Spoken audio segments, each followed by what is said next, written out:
Ranking Member Paul, we defer to other departments and agencies whose remit is to investigate the origins of COVID-19.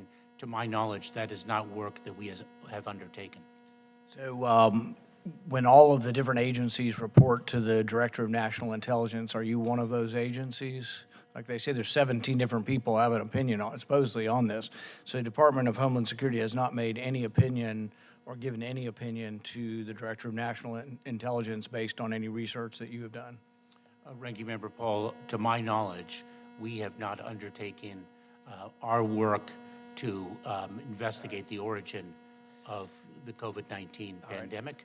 What we have done in response to what you accurately captured are its tragic consequences is we set up vaccination centers all across the country. The National Biological Threat Characterization Center is under your purview.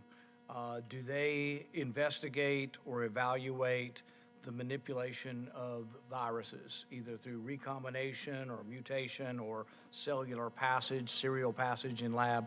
Do they look at the threat of dual use? Basically, people say, oh, we're doing research for vaccines, but what if this escapes into the world and you've created a virus that never existed before? Is that under the purview of the National Biological Threat Characterization Center?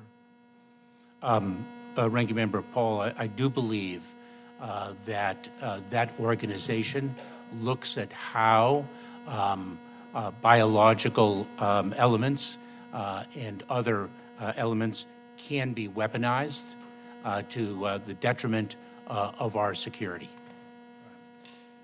You know, there's at least 12 different places in the United States where labs are getting this. To make it even, more concerning, though, we've been funding labs, not only the lab in Wuhan, we've actually funded military research in China.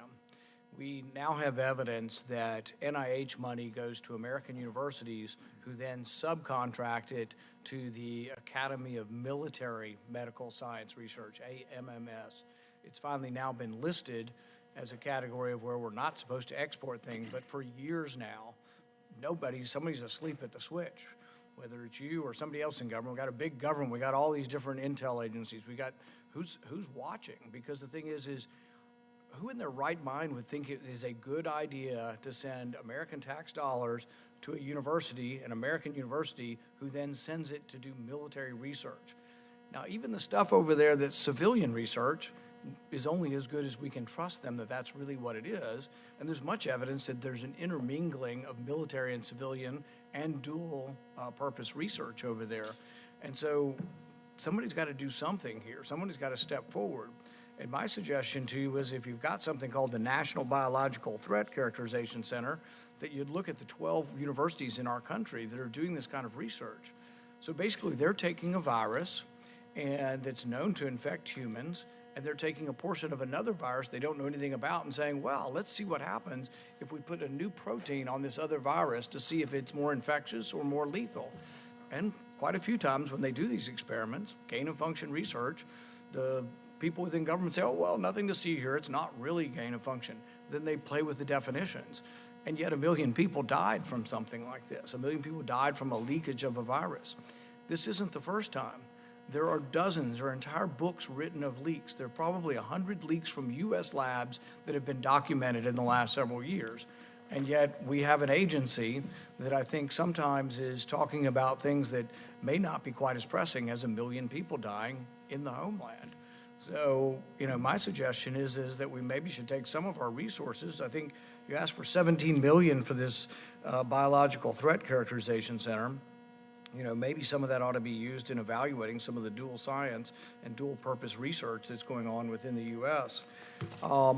We would like to get information, and just last week, Senator Johnson and I sent a letter 2 weeks ago asking for any information you have on the origins of this. We passed unanimously, which is something, unanimously in the Senate and the House to declassify this information. But our problem isn't even that. Most of this stuff is declassified, and we get refusals from everybody in the Biden administration. We've been stonewalled for the last 2 years, and we get nothing. We not only get nothing, we have FOIA'd things that a federal judge requires them to release, And we have talk back and forth, chatter on email from people at DITRA saying, well, we're not going to give it to him because one person's signing this, and it looks like he signed it individually, so we're just not going to give it to him. And then we have other people saying in the same email chain, that doesn't look good. If that gets FOIA'd, let's change the language because that doesn't look good. This is our government. We complain about the Chinese not giving us stuff.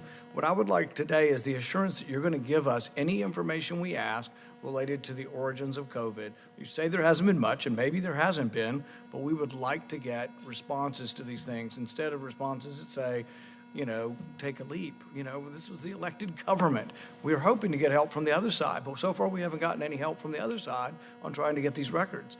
But we would hope you would do it just because you care about 1 million people dying. So that's my request, is that you at least will respond to our request asking for more information about the origins of COVID. Ranking Member Paul, I have a number of things to say. Number one, I share your concern with respect to the threat that the People's Republic of China presents to the homeland, number one. Number two, to my knowledge, DHS has not done, does not have ongoing work, and has no future plan to do work on assessing the dangers that may be associated with gain of function research. My understanding is that no work has been done, no work is planned, and no work is underway. Third, I believe that you have sent to the department a letter requesting information in just a couple weeks ago, within the last 2 weeks, and it is our intention to respond appropriately to your letter. Thank you, Ranking Member Paul. Senator Hassan, you're recognized for your questions. Well, thank you, Chair Peters and Ranking Member Paul, for this hearing. Thank you, Mr. Secretary, not only for being here, but for your service to our country. I want to start with a question about the northern border. Last week, I visited the northern border in New Hampshire to speak with Border Patrol officials. Over the past year, we have seen an 800% increase in border apprehensions in the Swanton sector, which includes New Hampshire, as well as an increase in drug trafficking, some of which is tied to Mexican drug cartels. CBP reassigned 25 additional Border Patrol agents to the Swanton sector earlier this year, but more personnel and resources are needed.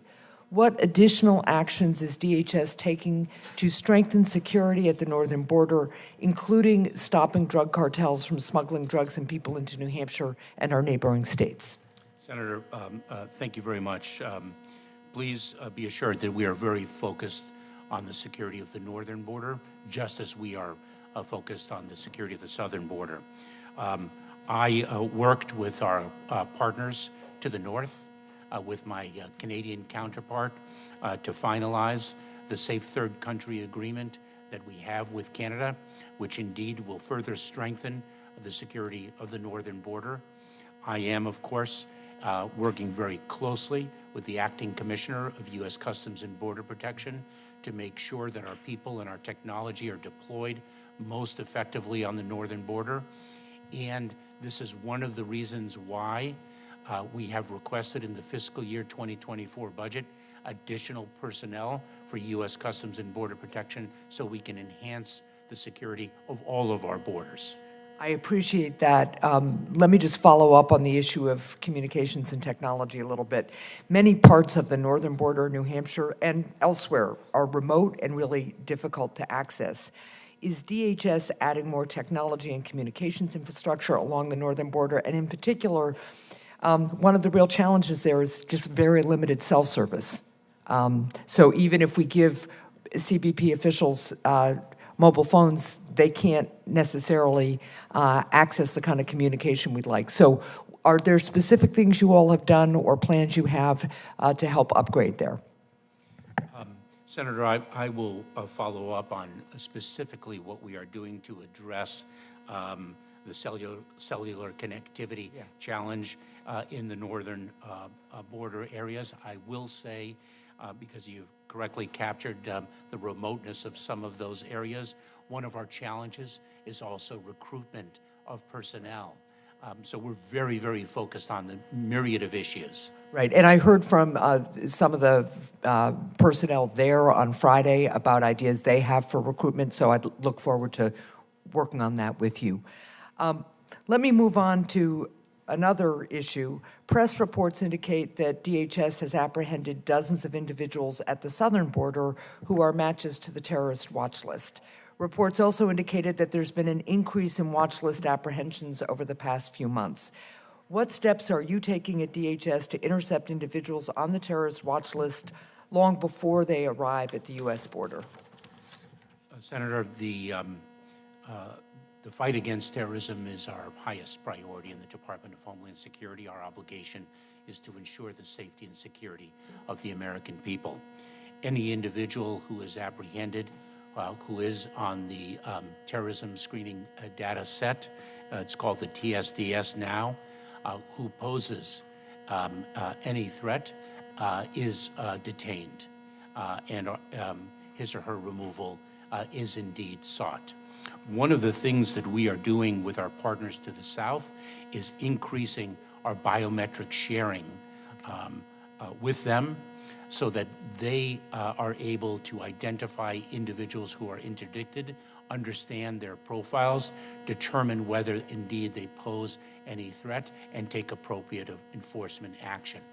It's very important to note that an individual's presence on the terrorism screening data set does not necessarily mean that the individual is, in fact, a terrorist. They could be, for example, a member or an associate of a member of a group that was once designated, Right, but is no longer designated as such. Understood, but I think the more we can do, and I look forward to following up with you on thwarting that threat before it gets to the border, the better off we all are and the safer we are. I want to talk about another issue on the southbound border. U.S. and Mexican authorities obviously need to work together to stop the flow of fentanyl, meth, and other dangerous drugs that are manufactured in Mexico and smuggled into the United States. You testified about that. We've done work on increasing technology and the like at the border. But Mexican authorities have indicated that they need U.S. law enforcement authorities to do more to disrupt the flow of weapons and money flowing south to drug cartels. CBP only inspects a small percentage of southbound people and cargo before they leave the U.S. What does DHS need in order to perform more southbound inspections and intercept guns and money flowing south? Senator, this is indeed a subject that we have discussed with our Mexican counterparts. In fact, in the last time I was in Mexico, I discussed this with the Foreign Secretary of Mexico. We are seeking in our fiscal year 2024 budget additional personnel and additional technology to assist us in the interdiction of contraband, firearms, and other and money flowing southbound. Our Homeland Security investigations, the criminal investigative arm of U.S. Immigration and Customs Enforcement, is indeed investigating the flow of funds and the flow of firearms and seeking to interdict them on an increasing basis. Okay, and I will follow up with you on that as well. One last follow-up on this general issue. Last week, the Treasury Department announced sanctions against 2 Chinese companies supplying precursor chemicals to Mexican drug cartels, and DEA and DOJ announced charges against 28 members of the Sinaloa cartel. Another way to fight the drug cartels is for DHS to provide international security and to help Mexican authorities stop precursor chemicals from being illegally shipped from China to Mexico. How can DHS provide additional support to Mexican authorities in order to strengthen our own security? And what training, resources, equipment, or other methods of support can DHS provide? Senator, we are sharing information and intelligence. We are strengthening the port security in Mexico. We are assisting our Mexican counterparts in doing so. We have our transnational criminal investigative units. Again, Homeland Security investigations, working with Mexican partners to interdict the flow of chemicals, to stop the flow from the People's Republic of China of not only the precursor chemicals, but also the equipment used to manufacture fentanyl. Thank you, and thank you, Mr. Chair. Thank you, Senator Hessen. Senator Johnson, you're recognized for your questions. Mr. Chairman, Mr. Secretary, welcome. Good morning. Didn't bring my chart. It's just too depressing to look at of apprehensions on the border. It's abject failure.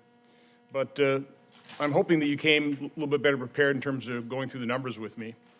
And I guess rather than ask you for the numbers, which I've never gotten straight answers on, let me just run by you the numbers that we've got off of, many times right off your website. Total nationwide encounters during the Biden administration, just shy of 6 million. Is that about right? My understanding of apprehensions is that is almost 6 million, yes. So again, you're calling them encounters now, which I think is a strange turn of a phrase. Well, the reason... Total expulsions on, well, I know, because you're not apprehending them. You're just encountering and then you're dispersing and processing and dispersing them. Total expulsions under Title 42, about 2.4 million. So that means 6 million minus 2.4, about 3.6 million people have been encountered, very efficiently processed and dispersed, correct? About 3.6 million? So there are other ways that individuals are addressed, Senator Johnson, for example. They can be removed under Title 8 of the United States Code. So how many have been removed? How many have been removed under that title then? In fiscal year 2022, I record just over 360,000 individuals have been removed under Title 8. There are also, Senator, there's also the ability to have individuals voluntarily return to their country of origin. So how many is that number? How many voluntarily returned? My understanding of the data in fiscal year 2022, it was approximately 260,000 individuals. So I'll take 500,000 off of that, okay? So 3.6 down, take 500,000 away from that, it's about 3.1. According to Border Patrol Chief Ortiz, about 1.4 million known gotaways. I mean, is that a correct number, 1.4? Last year, Senator, and by the way, if I may, you combined multi-year figures with the data that I provided, which was for 1 year. That's because you don't publish this stuff in a very understandable way. So a large number of people are getting away that we know about. We don't know who these people are, but they're just gotaways. They're never encountered. They get away into the interior. Then we've got one estimate's about 0.3 million unknown gotaways. Okay, that's the estimate. So somewhere north of 4 million people. I had a number down here, 5.3, but we're adjusting that down based on Title II expulsions and I guess people voluntarily going home. Somewhere between 4 and 5 million people during this administration have come to this country, probably don't qualify for asylum, but that's a pretty accurate number, right? 4 to 5 million?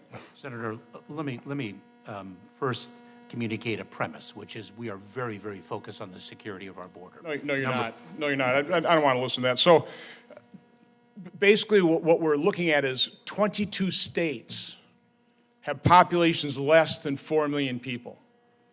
28 states have populations less than 5 million people. That is the magnitude of the problem. Do you know how many dead bodies were discovered on the southwest border in fiscal year 2022? Senator, when you... listen, I don't have much time. Do you know how many dead bodies were discovered? Senator, this is precisely why we are seeking to do you know? Make sure... I'm not looking for do you know how many dead bodies were discovered in 2022? What's the number? Senator? It's 890, according to a news article in the Wall Street Journal, which I'd like to enter in the record. I'd also like to, can you enter that in the record? Thank you. I'd also like to enter into the record a couple of New York Times articles, oddly enough, written by Hannah Dreyer. This one is published on February 25th, 2023. It's titled, "Alone and Exploited, Migrant Children Work Brutal Jobs Across the U.S." I just want to quote from this article, "But as more and more children have arrived, the Biden White House has ramped up demands on staffers to move children quickly out of the shelters and release them to adults. Caseworkers say they rush through the vetting process." It goes on, "Data obtained by the Times show that over the last 2 years, the agency could not reach more than 85,000 children. Overall, the agency lost immediate contact with about a third of the migrant children." It goes on, "It's going to be a business for some of these co-sponsors," said one of the people trying to place these folks, one of the caseworkers. But the caseworkers at those agencies said the HHS regularly ignored obvious signs of labor exploitation. In interviews with more than 60 caseworkers, most independently estimate that about 2/3 of all unaccompanied children end up working full-time. It goes on, as the government, we've turned a blind eye toward their trafficking, says Doug Gilmer, the head of Birmingham, Alabama Office of Homeland Security Investigations, a federal agency that often becomes involved with immigrant cases. Mr. Gilmore teared up as he recalled finding 13-year-olds working in meat plants, 12-year-olds working at suppliers for Hyundai and Kia, and children who should have been in middle school working at commercial bakeries. Mr. Secretary, do you know how many young girls are sex trafficked? Are you following any of those cases? Do you have HSI investigating that form of involuntary servitude because of your open border policies? Senator, our Center for Combating Human Trafficking presents one of our greatest priorities within the Department of Homeland Security. It is precisely why I've taken two important steps. Number one, identify for the first time human trafficking and child exploitation as a priority for the Department of Homeland Security. Number two, but you are failing miserably. 4 to 5 million people, 1.4 million unknown gotaways. We have no idea who those people are, what kind of security they risk. You're not giving me any stats whatsoever in terms of the number of people that are human trafficked, how many young girls are sex trafficked. You don't have a clue. You wouldn't even answer how many dead bodies, which is very well documented, at the border. Do you not care? Do you not have just an ounce of human compassion for what your open border policy, the type of human depredations it is causing? You just sit there looking with a blank look on your face. And you're saying it's a priority. If it's a priority, how did we let 4 to 5 million people in this country in a little more than 2 years, 4 to 5 million people, the population of 20 to almost 30 states, and you're saying this is a priority?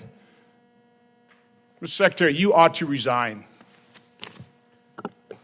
Senator Johnson, Secretary, sorry, I'd like you to respond to. Well, I have a number of responses. The senator mischaracterizes our policies with respect to the security of the southern border. The senator, of course, disparagingly mischaracterizes our commitment to address human trafficking and the exploitation of vulnerable individuals, including children. And the senator misstates the data because he confuses encounters with unique individuals. But a number of things I'd have to say in addition to the senator's statements, and I would look forward to doing so, Senator Johnson, subsequent to this hearing. Thank you, Mr. Chairman. Thank you, Mr. Secretary. Senator Scott, you're recognized for your questions. First off, I want to thank Secretary Mayorkas for being here. I think all of us have been pretty frustrated with the unbelievable increase in number of people on the border. But let me talk about a separate issue first. Let's talk about this disinformation. And you've read the stories and you've seen what Elon Musk is saying. So there's a whole bunch of people in the Biden administration that have put out false narratives. They've said the border's secure. They've said Hunter Biden's laptop is not real. They said the Afghanistan withdrawal was successful. They said the Chinese spy balloon over the United States is not a threat. I mean, that's all that, as we all have found out, is untrue. Now we've learned from the Twitter files is that government is working with and funds NGOs to censor millions of Americans via big tech in direct violation of our First Amendment rights. So my first question, Secretary, is how many people that work in Homeland Security have been accountable for breaking the law? And first off, do you believe that the government looking at private messages on Twitter is a violation of the law? Senator, we don't censor speech, so I want to nip that misimpression in the bud. We don't do that, and I should say that the personnel of the Department of Homeland Security, not only the more than 260,000 personnel, not only have unflinching dedication to mission, So nobody's violated the law? but also have unflinching loyalty to the law that they enforce. So let me ask, let's start real simple then. Is the border secure? Is Hunter Biden's laptop not real? Was the Afghanistan withdrawal a success? Or was the Chinese spy balloon a problem? Do you believe any of those are, I mean, the Biden administration said all those things. Senator, let me say this. We are extraordinarily dedicated to the No, let's security. go, If I may. Secretary, I know, look, I'm not going to suggest you're not dedicated, but let's just go to the facts. The Biden administration has said all those things, and now Elon Musk has been clear that the Biden administration has had access to private messages on Twitter messages. Okay, so step one, do you believe it's right for the government to be reviewing private messages on Twitter? So, Senator, if I may, I have to defer to law enforcement investigative agencies that might do that in the course and scope of a criminal investigation. I will share with you, as a former federal prosecutor for 12 years, we do have tools at our disposal when we are investigating a criminal case to do certain things. That is not within the remit of the Cybersecurity and Infrastructure Security Agency, so I can only speak now to the work that we in the Department of Homeland Security do. I will share with you, with respect to the Chinese spy balloon, if it's the one that, to which I think you refer, that we shot it down because of the concern we had with respect to its purpose and identity.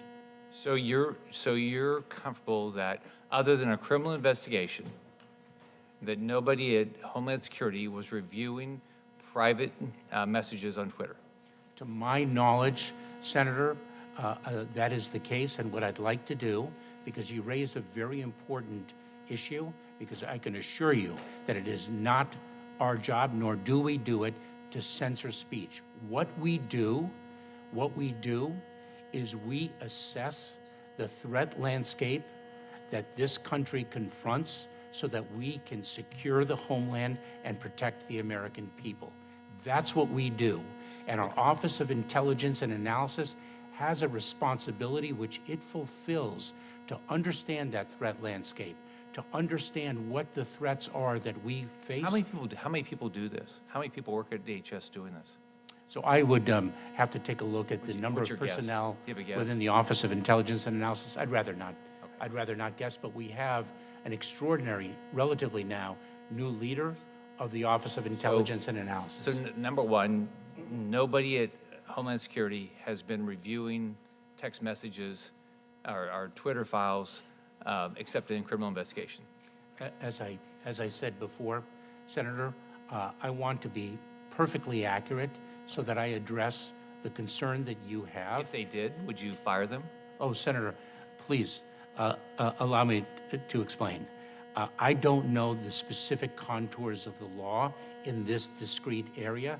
I can assure you that we comply with the law, and any But do you think failure it's to, right? if I may, and any failure to comply with the law would be addressed appropriately. Do you think it's right on a non-criminal investigation for somebody to be looking at private Twitter files? Do you think that's right? Senator, if you're asking for my opinion, which is not informed by the law, which is, I get it. and please understand that as a I former mean, I federal get that. prosecutor, precision and accuracy are quite important to me. I would be concerned with that activity. I would share your concern. Has anybody that you know of ever been fired at Homeland Security for violating anybody's First Amendment rights? I don't know the answer to your question, Senator. You think anybody has? All I can tell you is this, that I have tremendous admiration for the workforce of the Department of Homeland Security. I have tremendous admiration for their integrity. I have tremendous admiration for their dedication to mission. And if in fact someone acted inappropriately, I can assure you that does not reflect the character of the entire workforce. One thing, one thing that surprised me up here is the fact that it's very difficult for anybody to ever hold anybody accountable for violating the law. I mean, on so many areas, I'm just fascinated that we don't do that. So at anybody at Homeland Security, or is Homeland Security funding artificial intelligence technology that assists in any way of censoring Americans online? Senator, not to my knowledge, we don't do that. But let me when you speak of holding people accountable, Homeland Security Investigations, the main criminal investigative agency within the Department of Homeland Security, does an extraordinary job in holding people accountable for criminal activity, whether it's in drug trafficking, online child sexual exploitation, human trafficking, the theft of intellectual property, so many different areas. We hold perpetrators accountable and also rescue victims and enable them to become survivors and move on with their life. I'm incredibly proud to support those personnel. I think you should. My only question is have you ever held anybody accountable at the agency? I think the agency does a lot of great things. I guess my question is, does anybody ever get held accountable if they do something wrong? They do indeed. They do indeed, and we have a number of means of holding people accountable. But people who are held accountable for wrongdoing do not represent the workforce of the Department of Homeland Security, and I cannot overstate that too much. Thank you, Senator Scott. Senator Langford, you're recognized for your questions. Mr. Chairman, thank you. Alejandro Mayorkas, good to get a chance to visit with you again. We visited multiple times on this. And a lot of times that we've talked to you, laid out a new strategy, a new plan. I mean, the numbers you know well of the dramatic increase in the number of people crossing our border without a lawful authorization to be able to do so. That has continued to accelerate. Unfortunately, from last month to this month, that's continued to increase again. We've talked about it multiple times. You've laid out different ideas. Here's a new strategy we're going to have. Here's a new strategy we're going to have. Each one hasn't slowed the flow down on it. You have laid out from the department a new strategy again that you hope to have implemented. The comment period is ended on that. It is the circumvention of lawful pathways regulation. It's out there. The comment period is now closed. You're going through those reviews. When will that be implemented? Thank you, Senator. If I may, because you said that, if I understood you correctly, that none of the measures that we have taken have reduced the flows.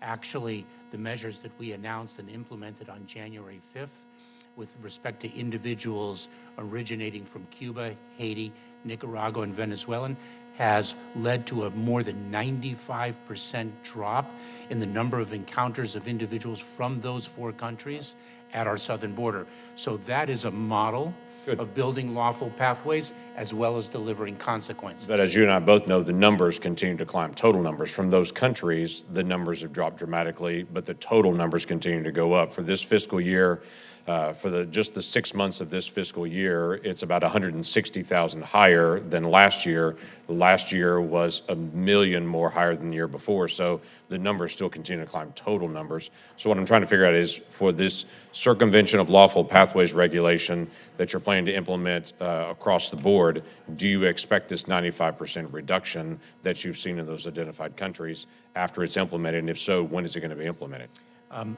Senator, we are adjudicating the comments that were received. There were many, many comments received in response to our notice of proposed rulemaking.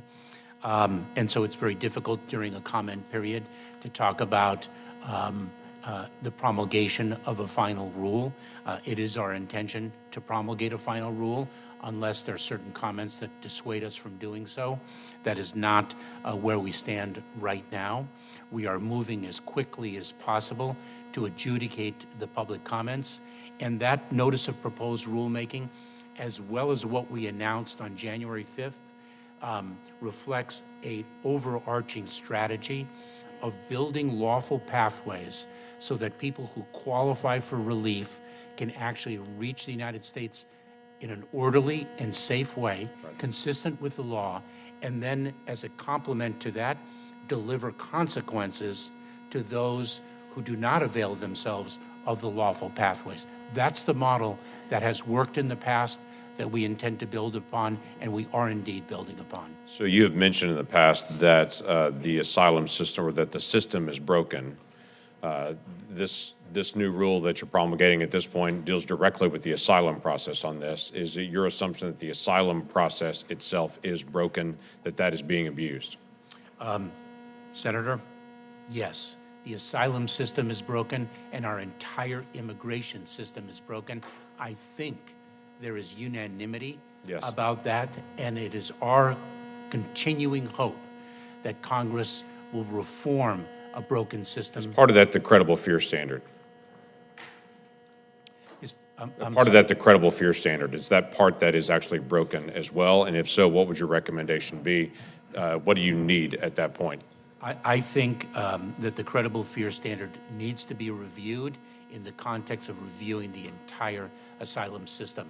One of the most fundamental problems that we have sought to address through a regulation is the fact that the time in between when an individual actually first claims credible fear, the initial threshold in an asylum case, and the time of final adjudication of their asylum claim is historically been more than 4 years, and that reflects a broken system. Yeah, it's a very broken system. When I've gone through some of the numbers on this, and it is my concern, and through your budget documents on it, let me just give you some of the numbers here that your team has released out that's made publicly available on this.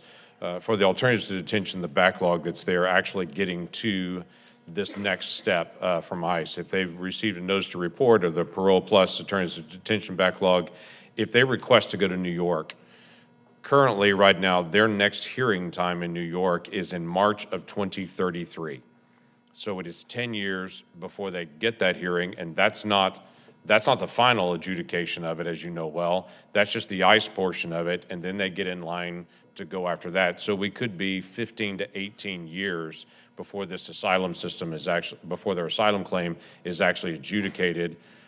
Part of my struggle on this is when I visit with USCIS folks on this, if they're in the non-detained docket, which I have a whole legal question on that, if they're in the non-detained docket, they're not getting to them at all. Because their priorities on the detained docket, rightfully so, because that's where the law requires them to be able to do. But the non-detained docket, they're not getting to, don't know when they're going to get to. ICE has hearings set 10 years into the future to get to the first step of this process for them. This is clearly not working in the process. And on top of all of that, I was shocked to see in your budget request a reduction in requests for new detention space or maintaining detention space. So while we have got this incredible backlog in the non-detained docket, you're actually requesting fewer spaces when we have an acceleration of the number of people here. What am I missing? 4 responses, if I may. Number one, we are not seeking a reduction in detention space.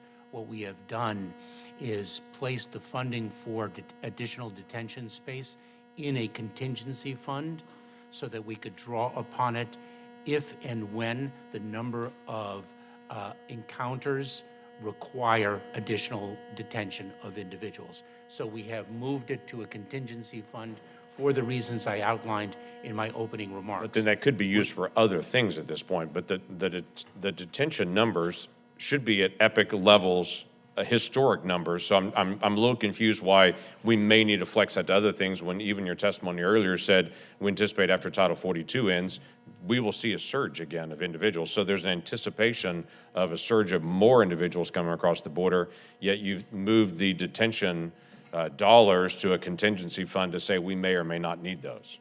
Well, that's speaking of fiscal year 2024, not fiscal year 2023. We are hopeful that the measures that we are taking will diminish the number of encounters at our southern border. The proposed rulemaking to which you referred originally, building upon the success of the program we announced and implemented on January 5th. It is our continuing hope that Congress will reform our immigration system. And Senator, with respect to your other points, the time in between encounter and final adjudication has plagued our immigration system for years and years and years. It is why we are also seeking funding for more asylum officers. And this administration, for the first time, took action to reduce that time lapse by issuing a regulation that gave the authority to asylum officers to make the final asylum adjudication and bring that multi-year timeline down to under a year. The first administration to do so. Great. Thank you. Thank you, Senator Langford. Senator Rosen, you're recognized for your questions. Well, thank you, Chairman Peters, for holding this hearing, and thank you, Secretary Mayorkas, for testifying today and for your work. And we're going to continue talking about terrorism at the border because I do have significant concerns about the security of our southern border, both as migration continues to increase and as deadly drugs like fentanyl get trafficked into our country in large quantities, threatening all of our communities. And I'm also concerned about the potential for terrorists to take advantage of our porous border, including Iranian proxies. As you know, Homeland Security investigations plays an important role in combating criminal entities that threaten our national security interests, and over the past year, it has successfully disrupted multiple Iranian threats, including recently seizing the illegal transfer of more than 1 million rounds of ammunition, along with additional weapons. These are critically important efforts to combat terrorism abroad, but I do worry about whether we're also doing enough to stop this threat closer to home at our border. So, Mr. Secretary, I have two questions. First, can you speak to HSI's coordination with other U.S. agencies to ensure that preventing the illegal transfer of Iranian weapons and energy products is collaborative, a whole-of-government effort? And second, to follow up on Senator Hassan's question, given the increase in foreign extremist activity on U.S. soil, including Iranian assassination plots of now former U.S. government officials, how is DHS working to combat threats from foreign terrorist organizations to the U.S. homeland, including by increasing security efforts at the U.S. southern border between ports of entry? Senator, let me assure you that the safety and security of the American people is our highest priority. Homeland Security investigations, an extraordinary criminal investigative agency within the Department of Homeland Security, works very, very closely with our partners across the federal government, not just the Federal Bureau of Investigation, but the Drug Enforcement Administration and other law enforcement agencies. Not only that, it is working on task forces with state and local, tribal, and territorial partners across the country. You correctly identify the adverse nation state of Iran as a threat to the homeland, and we are very focused on this, not just in the way that you have identified, but in the myriad of ways that it seeks to do us harm, to include the spread, for example, of disinformation. Thank you. And I know how important it is to combat terrorism, but there are other fights we have to have too, and we have to address the rise of anti-Semitism. And of course, across America, Jews are facing an alarming rise in anti-Semitism. I don't have to tell you that. And according to the FBI, anti-Semitic hate crimes increased by nearly 20% in 2021. And these anti-Semitic hate crimes represented the majority of religious-based hate crimes committed that year. So this surge in anti-Semitism, it's affecting communities across our country, again, whether through terrorist attacks on our synagogues, anti-Semitic flyers being left outside of Jewish homes, businesses, or anti-Semitic conspiracy theories that are unfortunately spreading rampantly online. And so I appreciate that last November when I asked you in this committee whether you would support the development of a national strategy to combat anti-Semitism, you responded that you would. And a few weeks later, the White House announced the formation of the new interagency group to do just that, develop the first ever national strategy to combat anti-Semitism, which will outline comprehensive actions on the federal government side that will undertake to root out this type of hate. And so can you give us an update of how Department of Homeland Security is working with the White House to develop the national strategy, and what are the department's implementation plans to execute the strategy? Senator, thank you very much for your support and encouragement of delivering on our commitment to address the incredibly troubling rise in anti-Semitism in this country. Just yesterday, I delivered remarks to the American Jewish Committee's Belfer Center to speak about the rise in anti-Semitism and the compelling need for all of us to work together to address it and to address all forms of hate. There is no such thing as a small act of hate. When one group is targeted, we are all targeted. Here again, Our Office of Intelligence and Analysis is assessing the threat landscape with respect to anti-Semitism and other forms of hate and its connectivity to violence, and disseminating information to our partners so that communities are aware of the threat and prepared to respond to it. We investigate or support the investigation of acts of hate along with and closely with our law enforcement partners across the enterprise. Very importantly, we are also developing best practice models to identify when an individual who expresses hate is moving towards violence. It is the connectivity to violence that is where we in the Department of Homeland Security are most intensely focused. Well, thank you. I agree that recognizing and disseminating info to partners within each of our communities is key, so I appreciate that. And speaking of partners and risk formulas, I want to talk about your program formulas and risk ratings in the short amount of time I have left, so I'm going to go a little bit quickly here. We have the UASI formula and the SEER designation. Those are both processes that I believe are in need of significant reform to better reflect the actual risks to our communities. The SEER, or Special Event Assessment Ratings, they determine the level of federal support that you provide to high-risk events. So for Nevada, this fall, we have the Formula One race. And next January or February, I don't know the date exactly, we have the Super Bowl. Of course, we have lots of other things going on, and so it is really important that we update the UASI and the SEER ratings. And so what are you doing, and I can take this off the record, I see my time is up, I know there's others behind me, to address the mismatch between the risk to a special event and the Homeland Security support that state and local law enforcement are receiving to keep attendees around surrounding communities safe. I know I've gone over my time, so we'll take that off the record, but we'll look forward to that remark. Unless you wanted to say one. Thank you, Senator Roosevelt. You want a quick response? Okay. Very quickly, and Perfect, I'll thank you. build upon it, thank you, Mr. Chairman. Senator, I've directed a review of both the SEER rating process and the UASI risk formula process. I asked our Homeland Security Advisory Council to look at the UASI and other grant programs. Our risk formula has not been updated for many years. Thank you very much. Thank you, Senator Roosevelt. Senator Marcus. Good morning. With last night's border crossing numbers, you've broken another record, hitting well over 5 million illegal border crossings under your watch. And the American people believe that this administration still has no plan to address the issue. The safety and security of families is the number one concern I hear from my parents, from my family, from people up here in the Senate.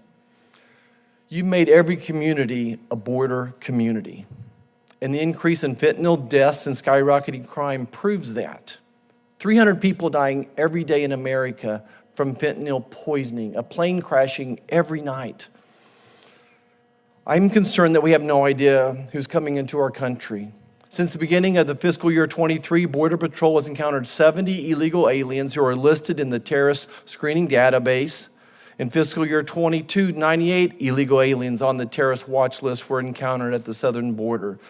Do you know how many terrorists, including this database, have crossed our southern border and are currently residing in our country?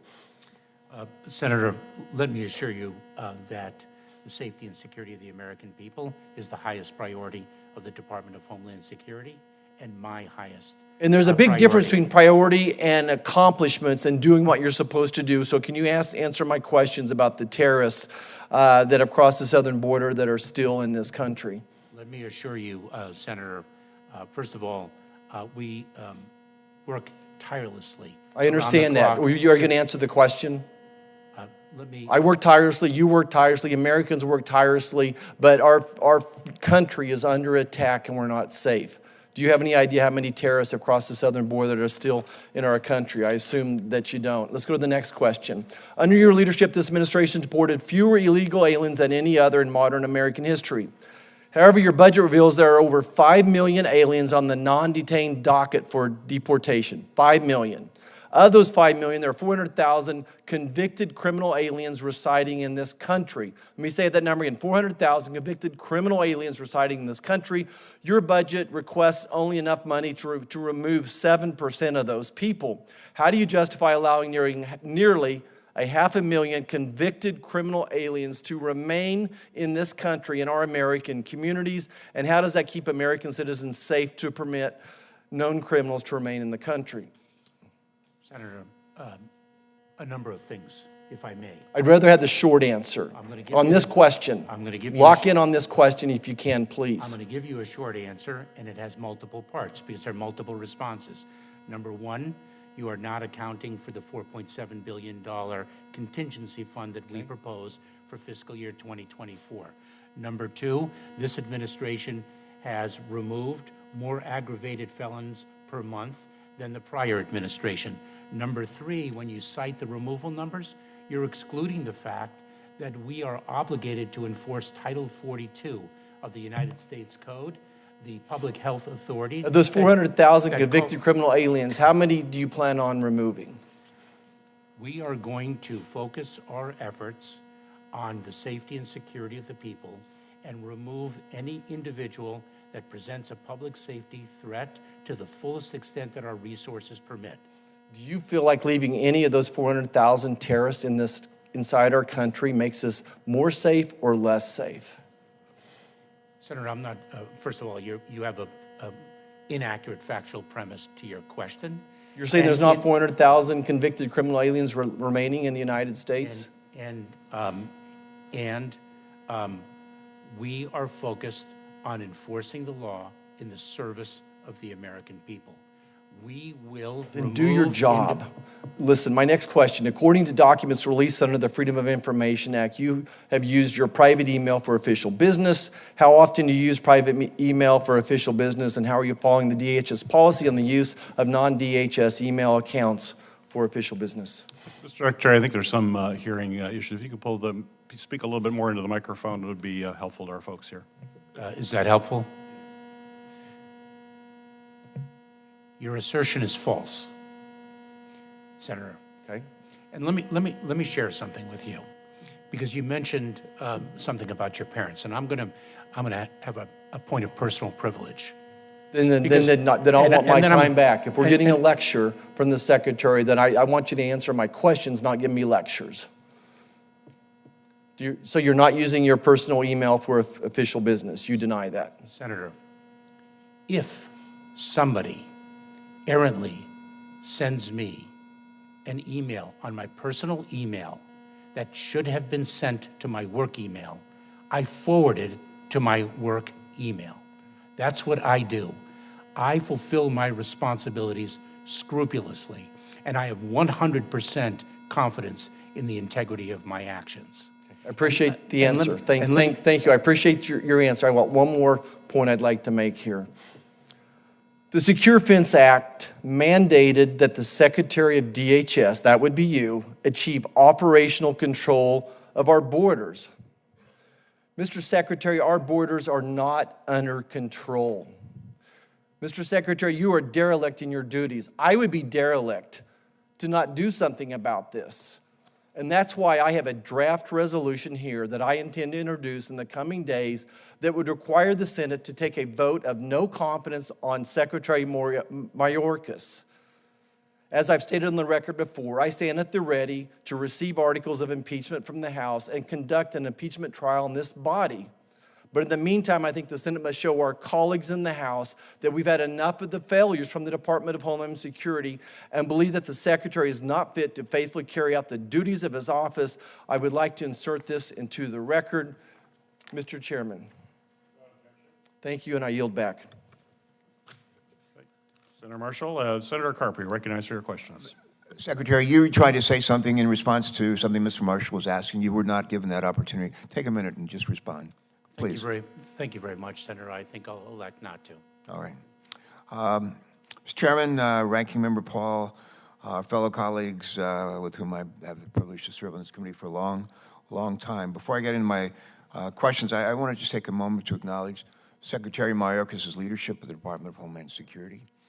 When I talk about integrity, I often say if you have it, nothing else matters. If you don't have it, nothing else matters. And Secretary Mayorkas has it. He is principled, he's a thoughtful individual, and one with an incomparable work ethic who understands the complexities of DHS and the threats that our country faces. It's hard for us to imagine how what his the job is like day in and day out. Grateful to him for doing it. And I also want to say that I know he deeply cares about, not just about DHS, Department, its mission, but most of all for its people. He has dedicated himself to serving our nation for decades, and in turn sacrificed what I'm sure to be invaluable time with his wife and their children. Furthermore, he's worked tirelessly to advance the security and well-being of our country. And I just want to take a moment to ask my colleagues here today to treat the Secretary with the respect he deserves. I was raised, my guess is that most of the folks in this committee were raised to treat other people the way we want to be treated. I wouldn't treat anybody the way that I've seen you treated before in other committee and again here by at least one of our colleagues today. I want to talk about root causes and ask you about root causes if I could. We focus a lot on the symptoms of the problems at our borders, and it's important that we do so. But it's also critically important that we address the root causes of why people are arriving at are continuing to arrive at our southern border.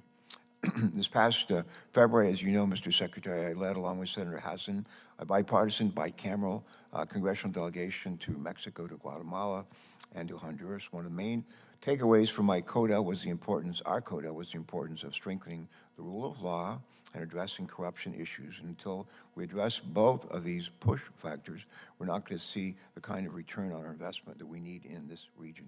And people will continue to arrive at our borders 10, 20, 30 years from now. Secretary Mayorkas, with that in mind, could you please speak to efforts you are taking to foster regional partnerships in the Western Hemisphere and how the department is addressing migration challenges from the region, please?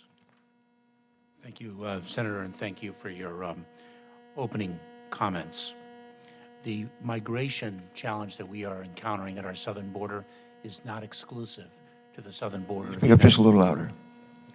The migration challenge that we are encountering at the southern border is not exclusive to the southern border of the United States. It is a challenge that is gripping the entire hemisphere. We have a level of migration throughout the Western Hemisphere, in fact, throughout the world, that is at its peak since World War II. A regional challenge requires a regional solution. And we are working very, very closely with our partners to the south to address the reasons why people leave: violence, poverty, authoritarian regimes, public corruption, and the like.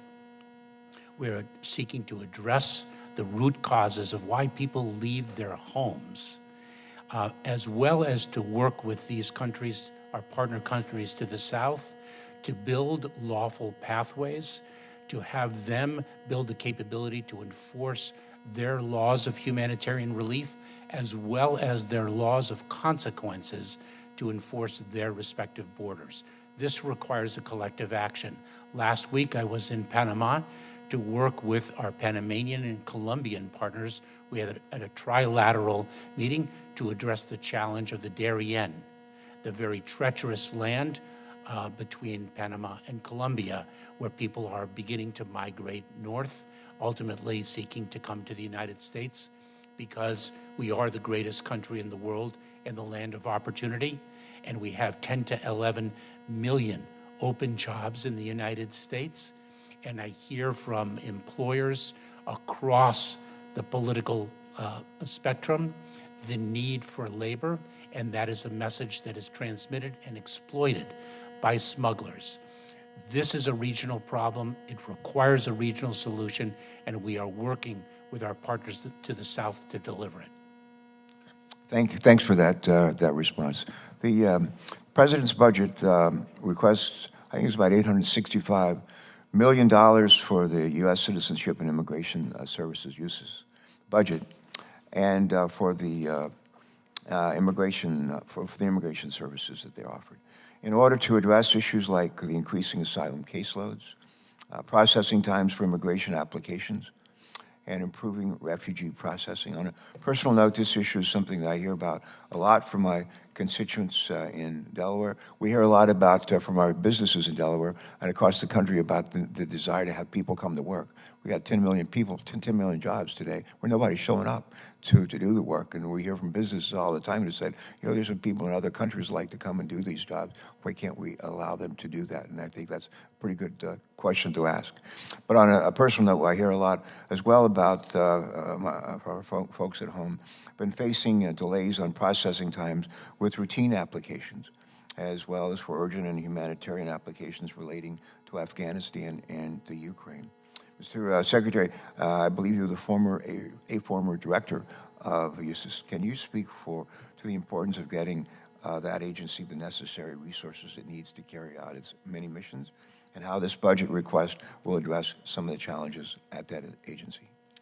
Senator, U.S. Citizenship and Immigration Services administers our country's legal immigration system. It is predominantly funded through the fees it receives from individuals applying for immigration benefits. And the law provides that every 2 years, the agency is to recalibrate its fee structure according to adjusting costs. The agency, under the prior administration, was absolutely gutted and did not issue a new fee rule to rebalance its finances according to its financial needs. It is why a proposed fee rule is being issued or has been issued, and we're receiving and adjudicating comments for the first time in more than 6 years, and why we seek supplemental funding for the agency in the President's fiscal year 2024 budget. Thanks. My time is expired. Can I just ask a question for the record, Mr. Chairman? It'll take just 15 seconds. May proceed. Thanks very much. Mr. Secretary, how will this budget request from this administration help address the retention and recruitment of the workforce and support the effort to improve employee morale across the various DHS components? That's a question for the record, if you'd respond for the record. Not now, but later. Thank you. Thank you, Senator Carper. Senator Romney, you're recognized for your questions. Thank you, Mr. Chairman. I just got a note at the outset, Mr. Secretary, that you described the hemisphere-wide concern and a desire to address some of the root causes that encourage people to leave their countries and come to ours. I would note that that is an impossible task. The United States of America is always going to be in a more attractive place for people to come live than in the countries that you're describing. We have a stronger economy. People have much better lives here, much healthier lives, and so forth. The idea that we're going to somehow solve the root causes in all of Latin America of corruption, of the kind of military threats going on, it's just not going to happen. So we're going to have to secure our border. And I would anticipate that if we continue to have the kind of global warming that we've been having, that there's going to be an even greater demand to move into our country. So we're going to have to secure our border. And sure, we're going to try and help other countries to the extent we can and encourage them to adopt policies that will make them more likely to be successful and to have less pressure to send people to our country. But they're still going to keep coming here. I presume you agree with that. They're going to always be, I mean, during our lifetime, a huge demand for people coming into our country from Latin America. I do agree with that. Yeah, and okay. And I look So I all the talk about we need to address root causes, it's like, come on, guys. This is taking us a grade. How are we in terms of securing our border? Our southern border first. How is it an A, B, C, D, E, or F? In terms of the security of America's southern border, is it an A or an F? Where do you grade it? Senator, I'm looking for a letter. Senator, it's not so straightforward. Well, sure it is. We know how many people are coming across. Are we doing a great job, or is it like still failing? Senator, the issue of addressing the root causes is not exclusive. I have a question, which is, can you grade how secure our southern border is, an A through an F? Senator, we are dedicating our resources to achieve the maximum possible effect of them. Well, And- are we succeeding? Is it an A or is it a B, a D? Where are we in terms of the number of people coming across the border? For instance, we have gaps in a wall. It's like, why wouldn't you want to just complete the wall, for Pete's sakes? Complete the fencing and make sure that we're, in every way we can, securing it, at least physically, as well as the other sources that we have. Senator- But you're not willing to give it a grade? I mean, I am. It's an F. It's clearly an F. Do you disagree? Senator, I have actually approved almost 130 projects for the closing of gaps and the completion of gates on the wall. So I understand your concern, and I want to return to the fundamental point that addressing the root causes is not exclusive of securing our border. It is in addition to, it is a complement of, and it's not about eliminating migration in its entirety. I agree with you, but it's about reducing the level of migration so people who do not want to leave their countries of origin actually have the capacity to remain and build a life for themselves there. We can't solve poverty here. We can't end crime here in our own country. The idea that we're going to do it in dozens of countries across Latin America and reduce the desire of people to come to America is just not realistic. Let's devote our resources to securing our border. Second topic, which is our asylum system. I mean, is that a broken system from your standpoint? We have 1.6 million people who are in line for adjudication on their asylum claim. These claims would take years to process. Is this system working? Do we need new legislation? Do we need to change our asylum system somehow? How do you grade our asylum system? Senator, our asylum system is broken. Our entire immigration system is broken and in desperate need of reform, and it's been so for years and years. And it is why the president submitted on his very first day in office proposed legislation to fix it. Good, thank you. Let me just turn to one more topic in the short time I have. Last Congress, the minority staff on this committee issued a report highlighting failures at DHS and HHS to adequately vet and monitor unaccompanied children that are coming into the country. Over 290,000 such children entered the country during 21 and 22. 3/4 of them were released to sponsors. Many of the children, as we understand now, released to sponsors under the program have reportedly been trafficked into forced labor or even sexual abuse. What are you doing to address this problem? It's increasingly in the public awareness. Are we making progress here? What's happening? Yes, so if I may, Senator, our responsibility by law is to turn an unaccompanied child over to Health and Human Services within 72 hours. We are not involved in the process of when HHS turns that unaccompanied child over to a sponsor, a family member, or approved sponsor. That is not where we are involved. But one important measure that we have taken is our worksite enforcement strategy is actually now focused on employers, unscrupulous employers who exploit individuals because of their vulnerability, including underage. Do you need legislation there? Child. Should we increase the penalties for employers that are exploiting underage children in the workforce? Senator, I would welcome the opportunity to work with you to look into that, to understand the penalties and whether, in fact, enhanced penalties are warranted. I would welcome the opportunity to work with you on that. I would also note that my guess is that if we talk to HHS, they'd say, well, this is not entirely our responsibility. I mean, both agencies are going to point to the other. So I would hope that both agencies will say, we're going to work together across agency to make sure that this problem is eliminated to the extent it possibly can be. Most certainly, and Senator, if I created a misimpression that I was pointing the finger, I'm sorry for that, because this is a collective responsibility. This is a responsibility of the entire government and all of society. Thank you, Mr. Chairman.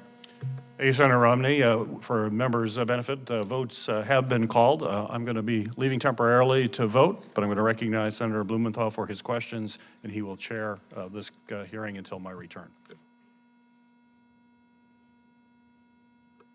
Thank you, Senator Peters. Thank you for being here, Mr. Secretary.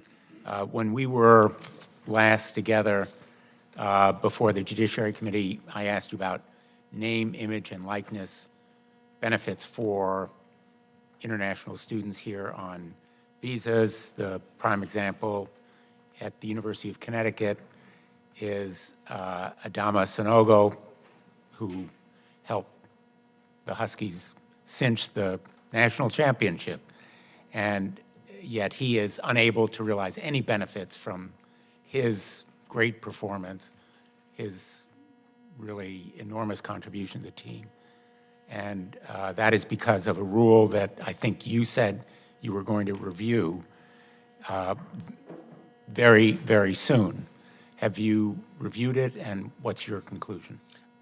Senator, I have directed a review of that rule because of the concern that you expressed. I will have to circle back with my colleagues and report out to you of its status. And I'm sorry, I don't have that information this morning.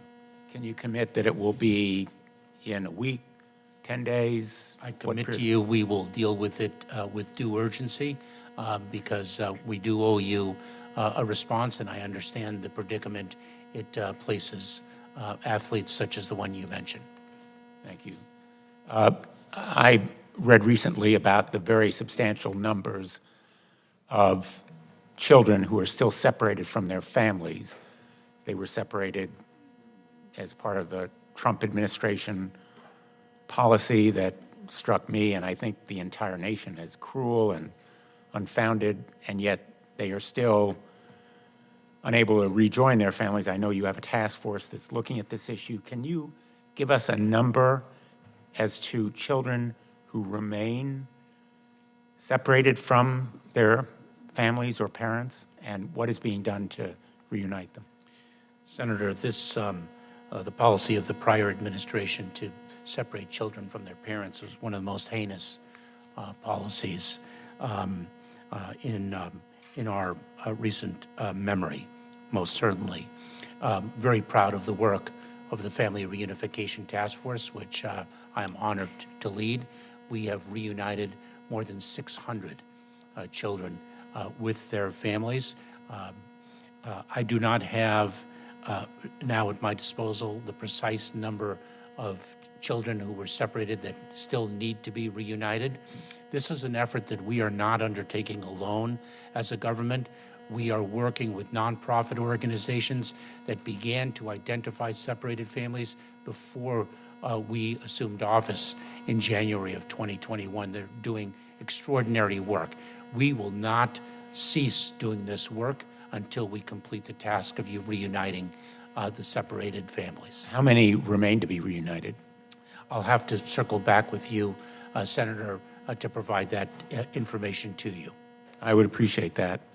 On an issue of local concern, but I think also should be national concern, you may be familiar with Plum Island, a really very rare resource in Long Island Sound. It has been used for the Plum Island Animal Disease Center.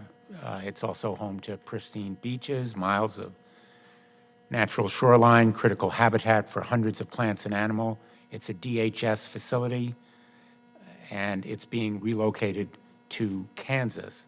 I'd like your commitment that DHS will commit to working with me and my colleagues to find a long-range conservation outcome for Plum Island, particularly if possible, that it be designated a national wildlife preserve of some kind, either a national park or similarly designated so that it can be preserved.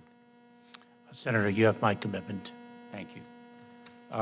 The Afghan Adjustment Act, which I strongly support, would address the anomalous situation of Afghan refugees. Our former translators and guards, security people who worked with us, put their lives on the line, have been brought to this country in a parole status, which unfortunately now is ending. I'm urging you to extend the parole status of Afghan evacuees and do it in enough time to advance the expiration of that status to avoid uncertainty and anxiety, is that something that you have under consideration? Senator, it certainly is. Operation Allies Welcome, which we led in a coordinated effort across the government, is a great source of pride for us to bring to safety in the United States individuals who stood alongside our armed forces in Afghanistan. We support the Adjustment Act, and we are indeed looking at the period of parole, its upcoming expiration, and whether indeed that should be extended. There are, as you know, more than 88,000 Afghans evacuated, flown out of the country and resettled in the United States, and about 90% of them were granted parole for only 2 years, and so they live in this netherworld of immigration status where it's difficult for them to make plans, to get jobs, to even get housing. And so the sooner you can extend that parole status, the better, as I'm sure you understand. I most certainly do, Senator. Let me ask you about FEMA's disaster response in Puerto Rico. Tens of billions of dollars have been obligated Puerto Rico to rebuild and repair the island after the recent devastating hurricanes. Hurricane Maria in 2017 involved FEMA allocating about $28 billion, yet Hurricane Fiona last year still left thousands of Puerto Ricans without power for days. In October, Senator Murphy joined me in a letter to FEMA, the U.S. Department of Housing and Urban Development, and the U.S. Department of Energy, urging these agencies to work together and with the government of Puerto Rico in its relevant institutions to rebuild Puerto Rico with long-term resilient infrastructure. Puerto Rico has no representation in the United States Senate.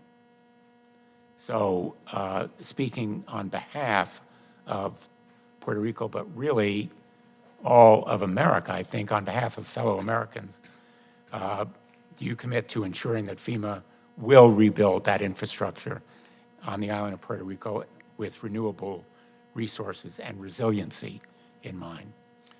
Senator, I do. I know that FEMA Administrator Criswell traveled to Puerto Rico with Jennifer Granholm of the Department of Energy, the Secretary of the Department of Energy, and I have spoken with Governor Pierluisi of Puerto Rico, and you have my commitment.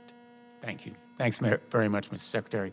On behalf of the chairman, I call on Senator Hawley. Thank you very much, Mr. Chairman. Mr. Secretary, thanks for being here. Let's talk about the surge in child smuggling and child exploitation that is happening on your watch. Do you know the number of unaccompanied children who have come across the border on your watch? Senator, I don't have that number at my disposal, but I can assure you that we are incredibly dedicated to the safety and security of those children. Well, it doesn't appear so based on what we're reading today in the New York Times, what we're reading and seeing from numbers from your own office. The answer to my question, by the way, is 345,807. That's the number of unaccompanied children who have come across the border on your watch. Do you know what's happening to these children? Have you seen this report from the New York Times? Alone and exploited migrant children work brutal jobs across the United States. Have you seen this? Senator, I have, and let me share with you what we are doing. Have you seen these numbers? These are reports of trafficking and abuse of migrant children. You can see a massive surge that begins to come to office in 2021. Huge surge, reports of trafficking, reports of neglect and abuse. Let's just look at a few of the details. This is absolutely unbelievable. I can't believe this happens in the United States of America in this day and age. This is from the New York Times. Thousands of children have ended up in punishing jobs across the country, working overnight in slaughterhouses, replacing roofs, operating machinery in factories, all in violation of child labor laws. For example, there's a young girl named Carolina from Guatemala. She is 15 years old. What does she do? She packages Cheerios overnight at a factory. She says, sometimes I get tired and I feel sick. The times goes on, her stomach often hurt. She wasn't sure if that was because of a lack of sleep or the stress of the incessant roar of the machines or her own worry. The times goes on. Far from home, many of these children are under intense pressure to earn money. They have to send cash back home to their families while often being in debt to their sponsors, quote unquote. For what? For smuggling fees, rent, and living expenses. One individual interviewed by the Times said this, I'm still quoting, "It's the new child labor. You're taking children from another country and putting them into indentured servitude." I could go on and on. The Times details over a multi-month investigation, kid after kid, child after child. One 13-year-old forced to wash hotel sheets in Virginia. Kids running milking machines in Vermont, delivering meals in New York City, scrubbing dishes late at night, all in violation of our country's laws. All facilitated by your policies. Are you proud of this record? Senator, the horrific exploitation of children is something that we do not condone. You are incorrectly attributing it to our policies. Let me share with you. Wait a minute. It began, look at the numbers, look at the numbers. It began, this massive surge began when you came to office. In your first year in office, there was a 342% surge of unaccompanied children across the border. You know, CBS reported that, I'm going to quote them now, Mr. Biden's election, as well as policy changes announced by his administration, those would be your changes, led smugglers to tell migrant youth they had a better chance of being allowed to stay in the United States than they had under Trump. Meanwhile, you've lost track of tens of thousands of them. The Times also reviewed data that showed the government couldn't reach more than 85,000 of these children who they just turned over into the hands of smugglers, these are modern day slave traders. And you're just giving these children to them. What is going on? Why are you doing this? Senator, of course, there are a number of factual inaccuracies in your question, but let me address two lines of effort that we have to combat the scourge of exploitation. Why don't we just start with why you enabled it? Can we just start with that? Why is it that you have enabled 345,000 children to be smuggled across this border and then sent into the hands of modern-day slave traders? In 2021, you made the decision to change Title 42 to allow unaccompanied children to come into the United States and then to be sent into the interior of the country. Under the last administration, children were reunited with their families in their home country. You changed that, and as soon as you changed it, the numbers exploded. That is your responsibility. Quite a number of false statements, Senator. What is false about that statement? So if I can state what I've been trying to state, one of the significant policy decisions that we have made is to focus our worksite enforcement investigative efforts, our criminal investigative efforts on unscrupulous employers that exploit individuals because of their vulnerabilities, and that includes underage workers. That is not what the New York Times investigation found. Mr. Chairman, I just ask at this point, I'd like to enter into the record. The New York Times article is migrant children were put to work, U.S. ignored warnings. This is from April 17th, 2023. This is this morning. And I'd also like to enter into the record the New York Times article, Alone and Exploited Migrant Children Work Brutal Jobs Across the U.S. This is from February 25th, 2023. Thank you, Mr. Chairman. What these articles show, Mr. Secretary, is that the administration has done nothing but facilitate this crisis. You changed Title 42. You allowed hundreds of thousands of migrant children to come across the border, and then you made it worse. When they became a political crisis for you, when that huge surge of kids across the border because you changed Title 42, when it became an optics crisis, what did you do? You began pressuring officials and agencies to skip the vetting process and get these kids out as soon as possible to sponsors who weren't vetted. Here's the Times again. As shelters filled with children, the administration began loosening vetting restrictions and urging case managers to speed the process along. You have at every stage facilitated this modern-day indentured servitude of minor children. Why should you not be impeached for this? Senator, I look forward to discussing this issue further because you are misstating the facts so terribly. I am reading you the facts from articles in the news, and your usual modus operandi is what you're doing again today, was just to deny. Why have you permitted 345,000 children to come into this country unaccompanied? Why have you permitted thousands of them to be abused and exploited? Senator, what we do is we enforce the law. But let me just say this. You're not.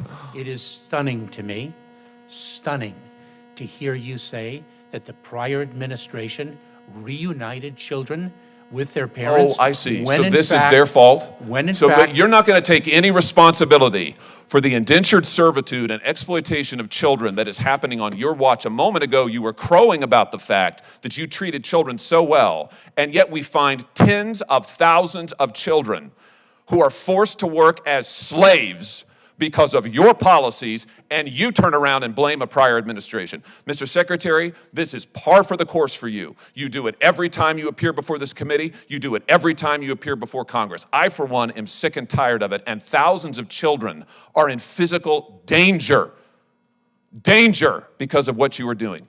You should have resigned long ago, and if you cannot change course, you should be removed from office. Thank you, Mr. Chairman. Senator Sinema. Thank you, Mr. Chairman, and thank you, Secretary, for being here today. In 2022, we saw a record number of encounters at our southwest border, over 2.5 million individuals. While just under half of these migrants were removed under Title 42 authorities, the current system had multiple points of failure throughout last year. In Arizona, local governments were forced to step in to provide emergency support to avoid street releases and reassign staff from other important roles to help manage the of migrants from CBP custody. Earlier this month, I led a bipartisan congressional delegation to the southwest border in Cochise County, Arizona, where we met with local leaders to hear how the ongoing border crisis affects their communities. And their message was clear: this crisis puts our border communities in danger.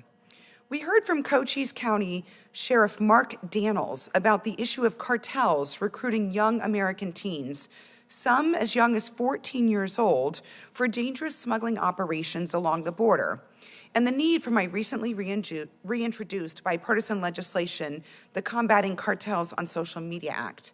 This legislation would establish and implement a national strategy to combat cartel recruitment activity on social media and other online platforms. The administration's continued failures on the border put Arizona communities and our national security at risk. The ongoing influx of migrants puts serious strain on DHS resources, and it forces Border Patrol agents out of the field and into processing and administrative roles.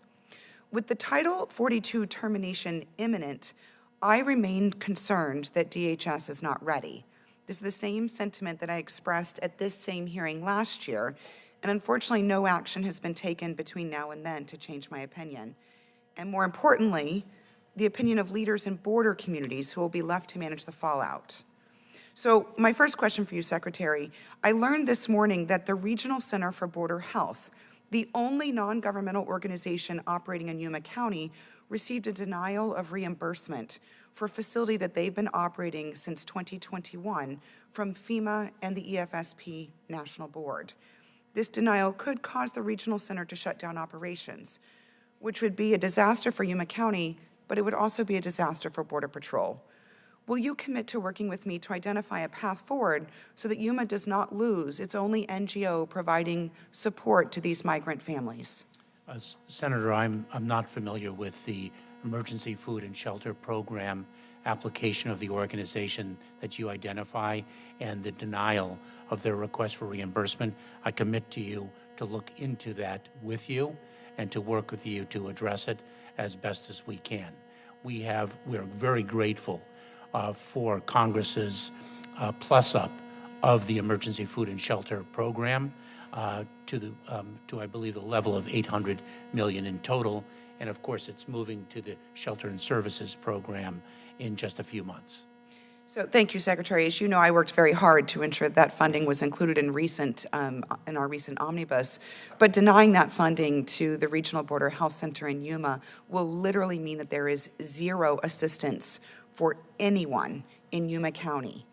So I would like rapid follow-up to ensure that this community can continue to provide a safe, transition and an orderly transition for those migrants. In December of 2022, migration surged due to the anticipated end of Title 42. Border Patrol encountered over 220,000 migrants just in that month. Many of these migrants were quickly expelled back to Mexico because of agreements with Mexico to accept removed individuals from certain countries. Arizonans are concerned about the status of these agreements once Title 42 authorities are rescinded in just a few weeks. Losing these agreements will drive additional migration.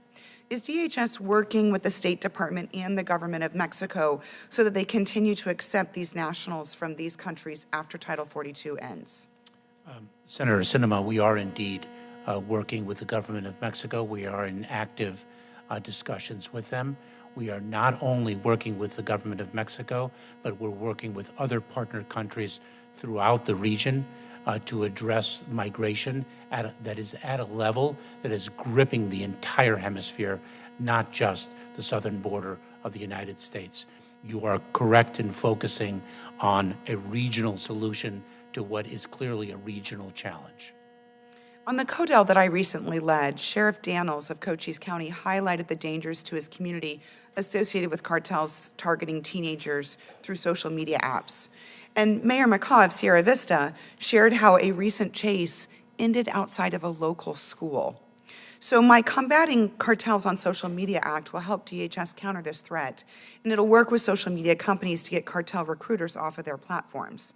Arizona communities cannot wait for this to play out on its own through the legislative process.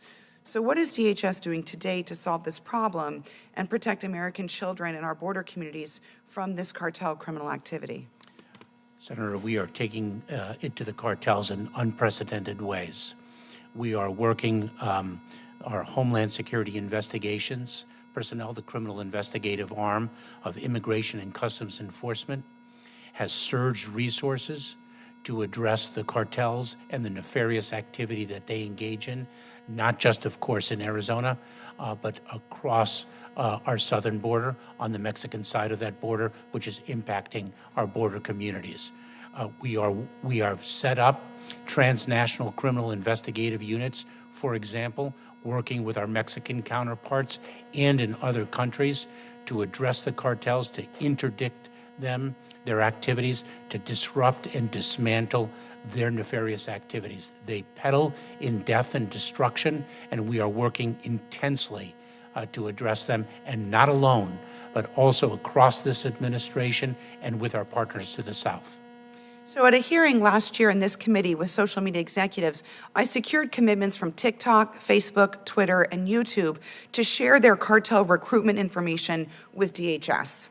My question for you, Secretary, is will you increase DHS's engagement back with those social media companies to ensure that they are held to the word that they gave me in this hearing, and so that they're doing their part to prevent cartels from recruiting teens along our southwest border? Senator, what we do is we disseminate information. We broadcast it widely with respect to the threat streams that we are encountering, so individuals and organizations can be alert to those threat streams and take the action that they think warranted. Social media companies, of course, have terms of use. They are responsible for whether or not particular communications remain or are taken off their site. What we do is we alert the American public, including the business sector, to the threat streams that we are addressing so that they can take the action they deem appropriate. Is there any attempt by DHS to hold those companies accountable for taking action when they receive information about cartel recruitment on these social media platforms? Senator, that is not within our remit, but I look forward to studying your proposed legislation and continuing to work with our partners across the administration to ensure that the cartels are addressed in every facet that we can. Mr. Chairman, I know my time has expired. I would just note that based on this communication, it seems evident to me that Congress will have to take action and pass this legislation. The administration will not, or is not interested in moving forward without accountability, without our legislation. So I'd encourage my colleagues to support the bill. Thank you. Thanks, Senator Sinema. Senator Langford, and I'm going to turn the gavel over to Senator Ossoff. Thank you. Secretary Mayorkas, thank you again for being here. We've obviously got lots of questions. There's lots of issues that are still out there. I want to be able to drill down on a few others.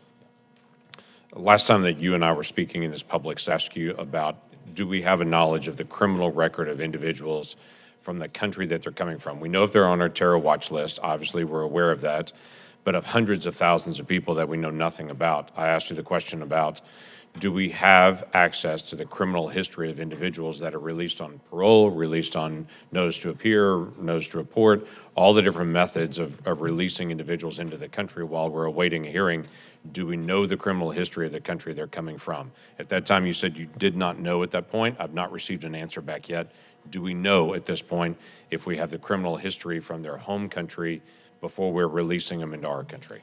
Senator, what we are doing, and I apologize if I failed to circle back with you, what we are doing is seeking to have additional countries engage in our biometric data sharing program so that, in fact, the records of individuals are shared between the countries involved in the agreement. So we're very focused on that.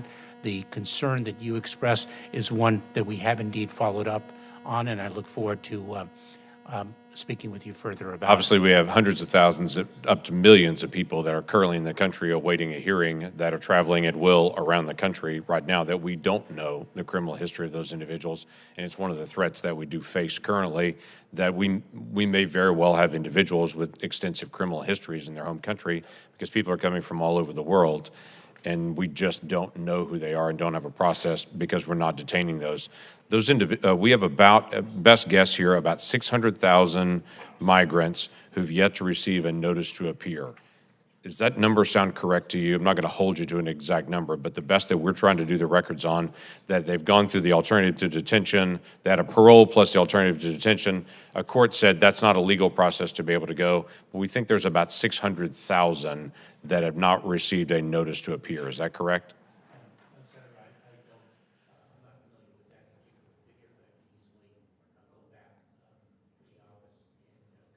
That'd be helpful to know, because my next question on that is, what are we doing to track down those 600,000 people to be able to get them a notice to appear? Do we know where they are, and are we getting them any kind of records, or do we not have a record? We also heard that once the parole plus alternatives to detention was put out there, that was announced, that you had announced that in one of our other hearings a year ago.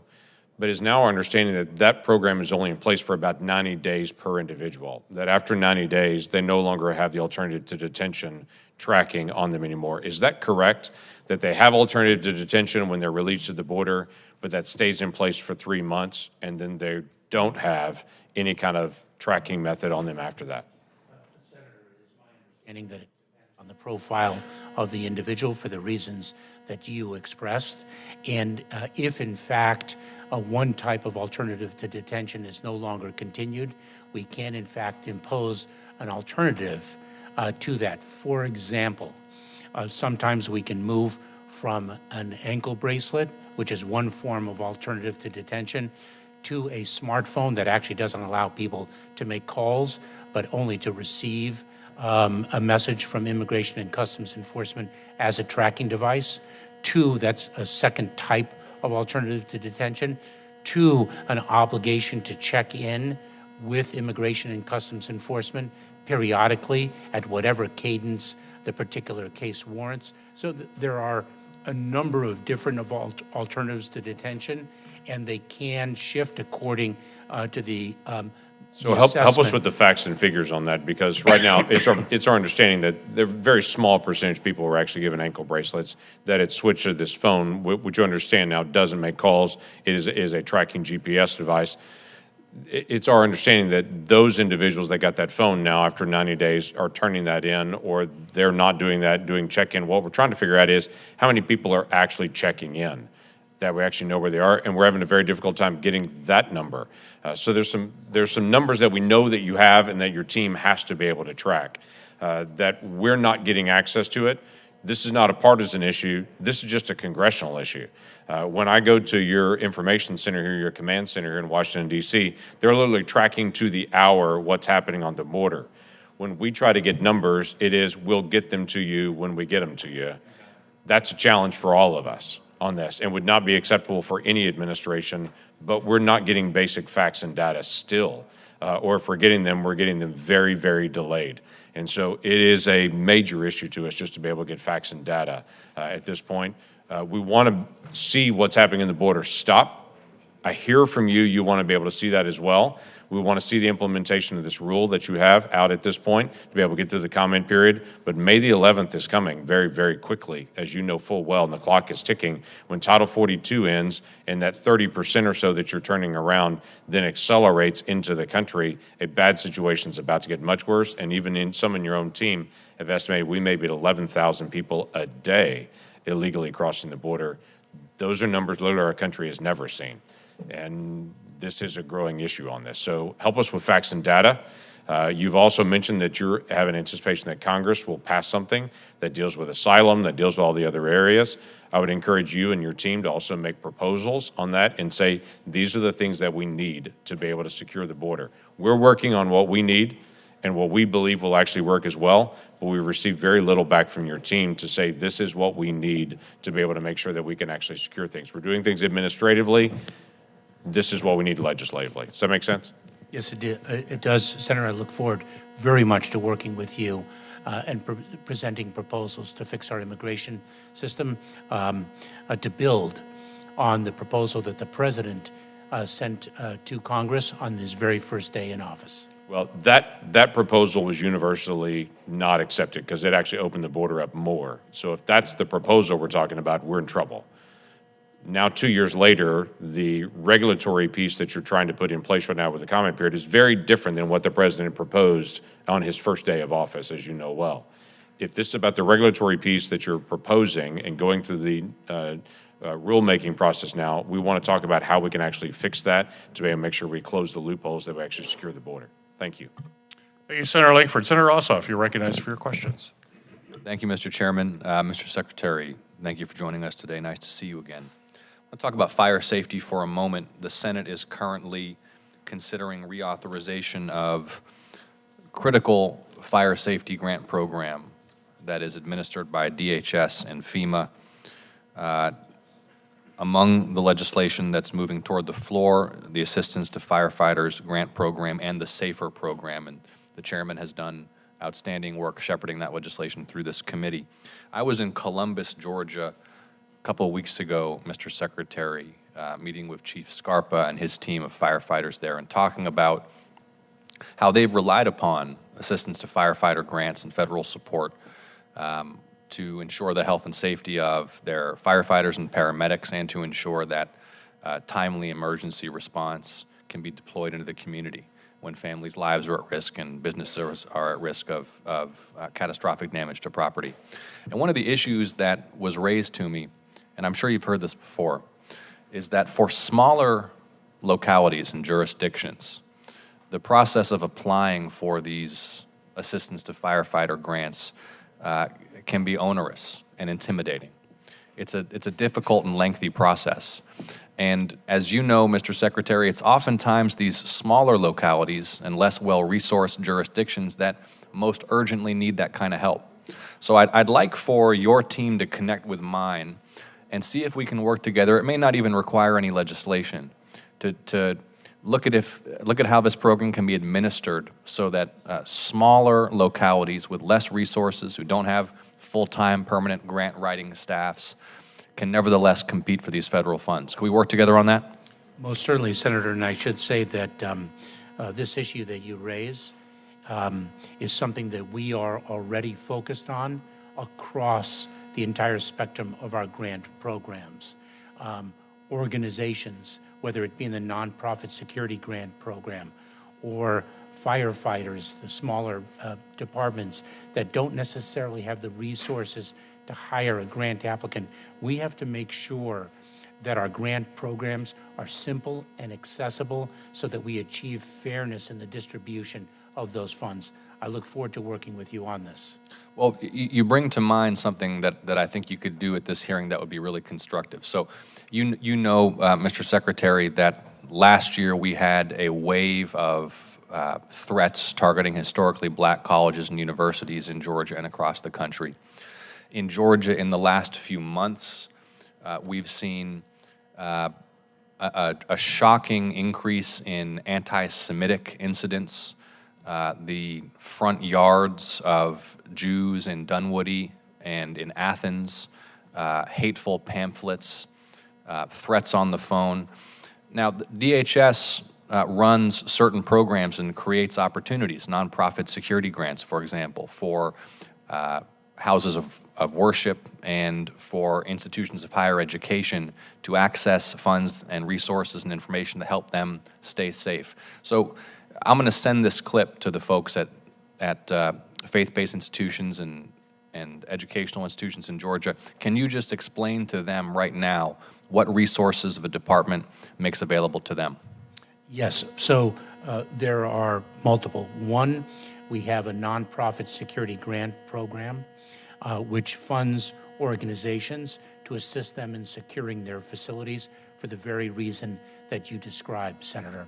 I have actually convened a faith-based security advisory council to advise us on the needs of faith-based organizations with respect to their safety and security because of the rise in hate in this country, whether it be bomb threats against historically black colleges and universities, or whether it be acts of anti-Semitism or other forms of hate. We've seen a number of different strains of hate and their connectivity to violence, which is where we really become engaged, only, and sadly and tragically, increase in the United States.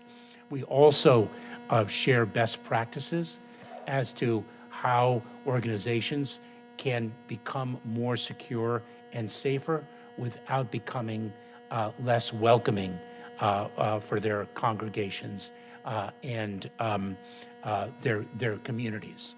I think following the bomb threats, if I may, following the bomb threats against historically black colleges and universities, I convened the presidents of the HBCUs to discuss the issue of safety and security with them. If I'm not mistaken, Senator, for the first time, 2 historically black colleges and universities are recipients of the nonprofit security grant program. This is an area of intense focus of ours for the reasons you identify. Well, that's encouraging because I know that something you and I had discussed previously was improving the outreach and consistency of outreach to HBCUs so they could avail themselves of these opportunities. Mr. Secretary, last May during a hearing on the southern border, I questioned Assistant Secretary Contreras at the Department of Health and Human Services on the humane treatment of migrant children in HHS custody. My question for you is, when unaccompanied migrant children are encountered by CBP before transfer to HHS custody, how is the department ensuring that the facilities where they stay and the treatment that they receive is safe, humane, and takes into account the unique needs of unaccompanied minors?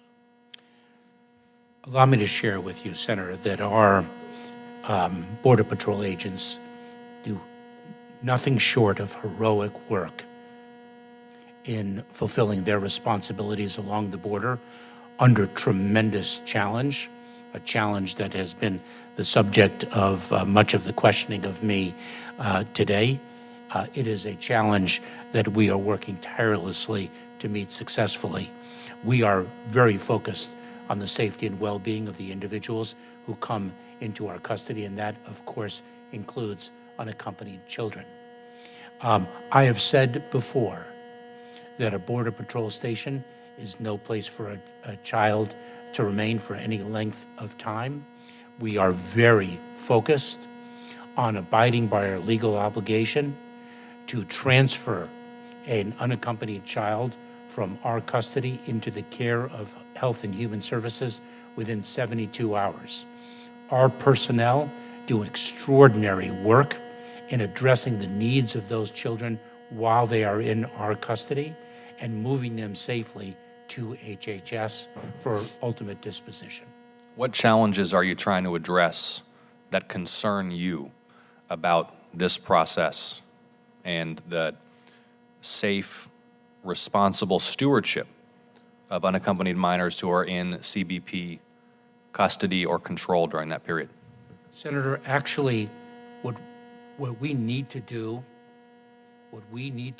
and what we are doing is building lawful, safe, and orderly pathways so that individuals do not need to place their lives, their well-being, in the hands of unscrupulous, ruthless smuggling organizations, so that parents who are desperate for relief do not place their children in the hands of those smugglers in an effort to achieve safety.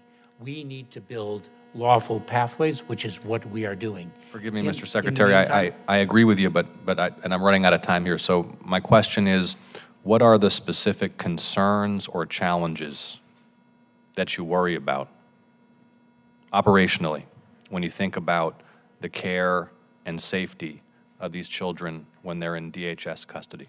Senator, the vulnerability of the children themselves, the conditions within the Border Patrol stations. The Border Patrol stations were not designed for the care of in fiscal year 2023, and why we are seeking more resources in fiscal year 2024.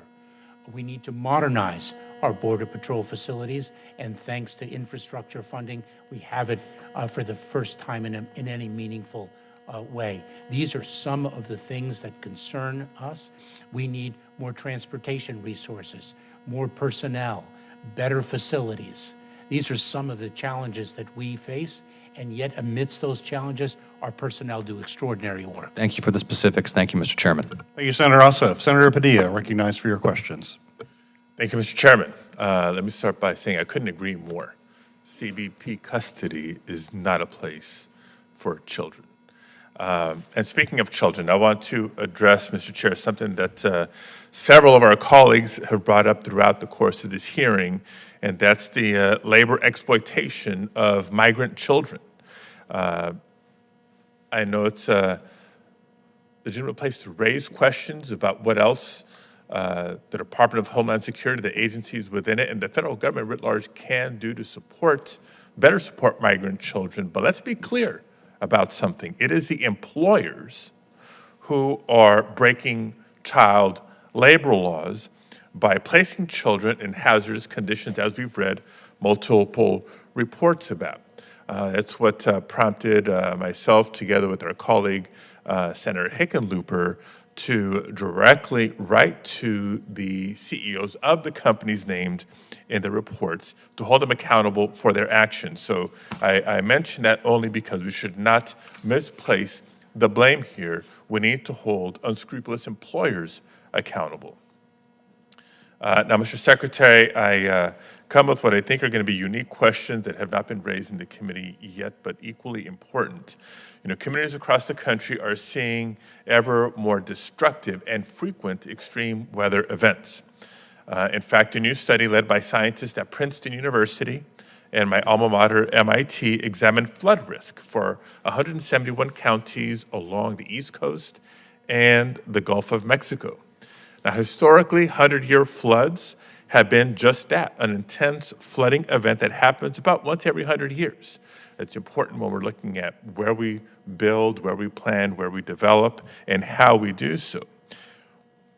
A storm once every 100 years means that every year there's a 1% chance of a significant storm of that scale happening. But this study found that 100-year floods could actually become annual events in areas around New England and the Gulf Coast because of our changing climate. So this new reality is something that every community in California is already grappling with. And it's critical that the federal government take steps to mitigate this threat, not exacerbate it.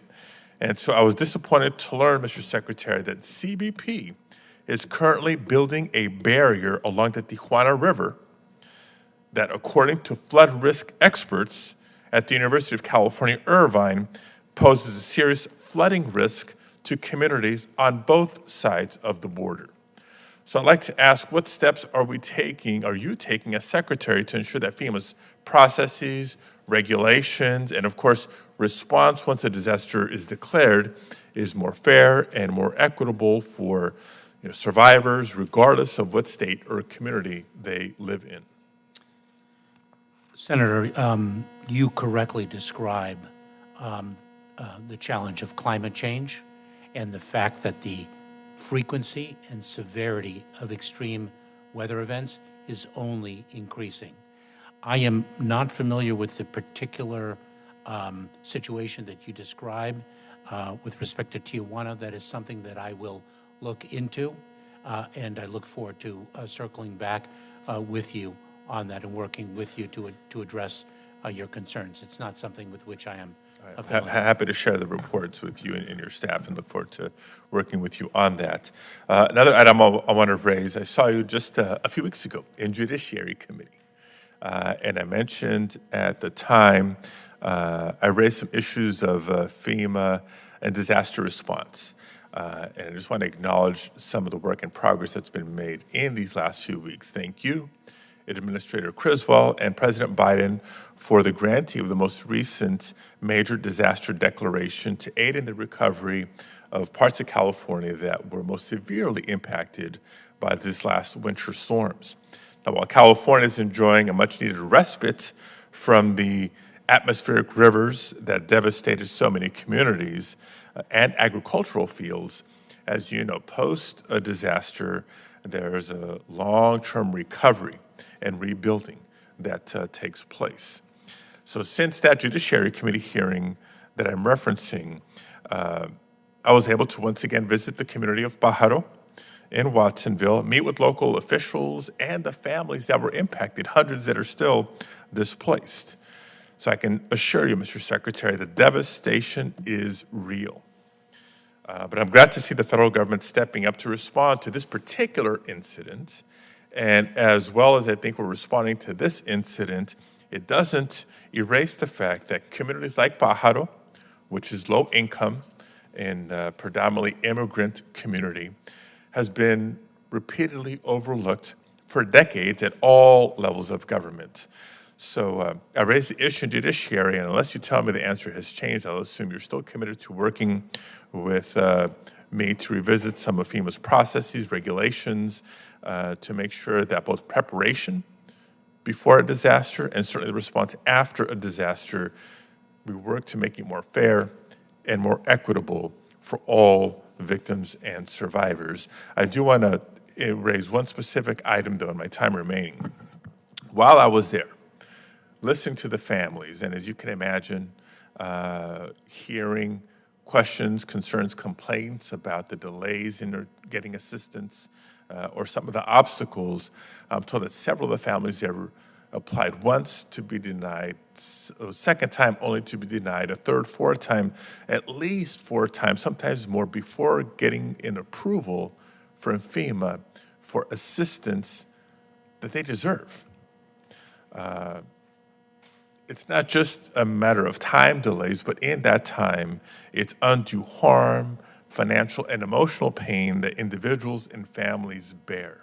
So I'd like to ask you, Mr. Secretary, would you commit to working with FEMA, with Administrator Criswell and my office to assess how we can improve the application for assistance process to make it simpler, to make it more clear, to improve outreach, not just in English, but in other languages and through multiple platforms, so that individuals, families, and communities that are deserving of our support and assistance in recovery can do so more effectively and more efficiently.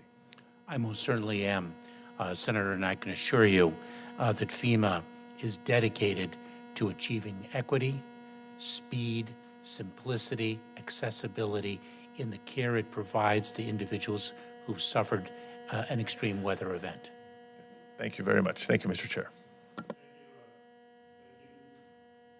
Thank you, Senator Padilla. Secretary Mayorkas, thank you. Thank you for appearing before the committee to share the department's priorities for the upcoming fiscal year, as well as the resources that the department needs to combat all of the challenges that you highlighted here during the hearing. I look forward to working with my congressional colleagues on both sides of the aisle in the months ahead to ensure that the department gets the support that it needs to protect and secure the homeland.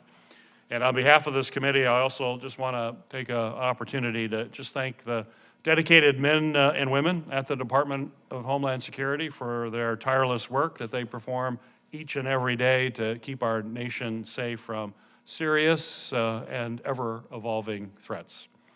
The record for this hearing will remain open for 15 days until May 3rd at 5 p.m. for the submission of statements and questions for the record. This hearing is now adjourned.